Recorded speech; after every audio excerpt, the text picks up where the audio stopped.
പരിഗണന കൊടുക്കുക. എന്നാൽ നേരമില്ലെങ്കിലും നേരമുണ്ടാക്കിയിട്ട് ദുഹായിന് പ്രാധാന്യം കൊടുക്കുന്ന മഹാന്മാരുണ്ട്. നമ്മുടെ SKSSF ഒരു പ്രോഗ്രാം കണ്ണൂർ ജില്ലയിലെ മാട്ടൂൽ കടപ്പുറത്ത് വെച്ച് നടന്നു. SKSSF വിഖായയുടെ ഒരു പ്രോഗ്രാം ആയിരുന്നു. ഒരു ന്യൂ ഇയറിന്റെ അന്ന് രാത്രി 12 മണിക്ക് ശേഷം നടന്ന ഒരു ക്യാമ്പ്.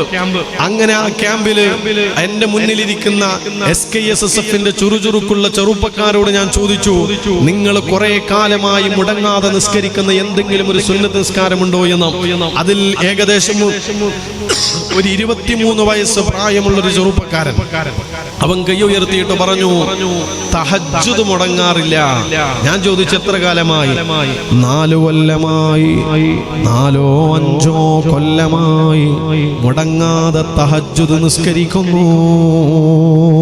ഇത് കേട്ടപ്പോ ചോദിച്ച് എനിക്ക് തന്നെ ലജ്ജ തോന്നിപ്പോയി.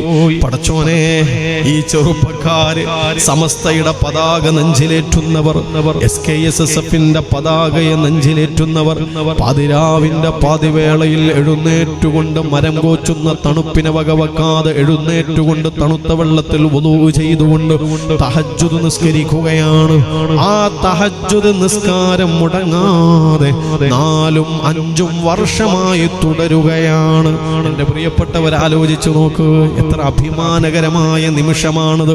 SKSSF പ്രവർത്തകർ, അവർക്ക് എവിടുന്നാണ് ഈ ആവേശം കിട്ടിയതോ? ഇത്തരം മുത്തബിയുസുന്നകളായ കണ്ണിയത്ത് ഉസ്താദിനെ പോലെയുള്ളവർ, മണിയൂർ ഉസ്താദിനെ പോലെയുള്ളവർ, കാളമ്പാടി ഉസ്താദിനെ പോലെയുള്ളവർ, പാറന്നൂർ ഉസ്താദിനെ പോലെയുള്ളവർ, ഇത്തരം മഹാന്മാരായ അല്ലാഹുവിന്റെ ഔലിയാക്കളായ പണ്ഡിതന്മാര്, അവരുടെ കഥകൾ കേട്ടിട്ടാണ് SKSSF പ്രവർത്തകർ വളരുന്നതോ, ആ പ്രവർത്തകർക്ക് ആവേശം ലഭ്യമാകുന്നതോ ആ മഹാന്മാരുടെ ജീവിതം കണ്ടിട്ടും കേട്ടിട്ടുമാണ്. ആ ഒരു ഊർജത്തിന്റെ പുറത്താണ് അവരതാ സുന്നത്തുകൾ മുടങ്ങാതെ നിർവഹിക്കുകയാണ്. തൗഫീഖ് നൽകണേ അല്ലാഹ്. ഒരു സ്ഥലത്ത് ഇതേപോലെ പതിവായി മുടങ്ങാതെ എന്തെങ്കിലും സുന്നത്ത് നിസ്കാരം നിർവഹിക്കലുണ്ടോ എന്ന് ചോദിച്ചപ്പോ ഒരാൾ കൈ ഉയർത്തിയിട്ട് പറഞ്ഞു, 17 കൊല്ലമായി ളുഹാ നിസ്കാരം മുടങ്ങിയിട്ടില്ല എന്ന്. 17 കൊല്ലായി ളുഹാ നിസ്കാരം മുടങ്ങിയിട്ടില്ല. വേറൊരു സ്ഥലത്ത് ഇതുപോലെ